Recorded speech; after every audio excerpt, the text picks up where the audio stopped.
Сәлеметсіңдер ме балалар? Қазақ тілі сабағымызды бастайық. Бүгінгі сабағымыздың тақырыбы сөз және оның құрамы.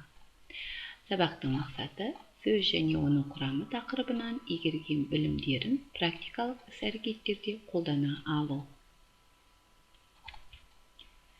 Енді мына ойынға назар аударайық. Өз орныңды тап дейді. Берілген сандарды орнына қойсақ, бізде сөз шығады екен, соны табамыз. Енді сөз құрамы. Сөз түбір және қосымша болып екіге бөлінетінін өткен сабақта біз білдік. Есімізге түсірейік тағы да. Енді сөз заттың, сапаның, қимылдың атауы.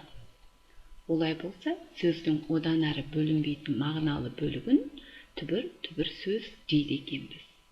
Сөздің түбірге жалғанған бөлігін қосымша дейміз.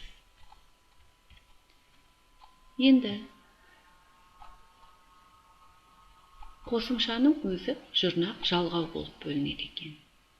Жұрнақ ол сөздің мағынасын өзгертеді, ал жалғау сөз бен сөзді байланыстырады.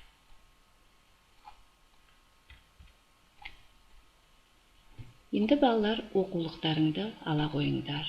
107-ші беттегі 31-ші жаттығу. Өлеңді оқы. Өлеңдегі сұрақтарға жауап бер. Өлең неліктен ана тіл деп аталғанын түсініп ой құр. Келесі 32-ші жаттығуға назар аударайық. Көп нүктенің орнына тиісті жалғауларды қойып, мәтінді көшіріп жаз. Жұрнақ жалғанған сөзді табамыз.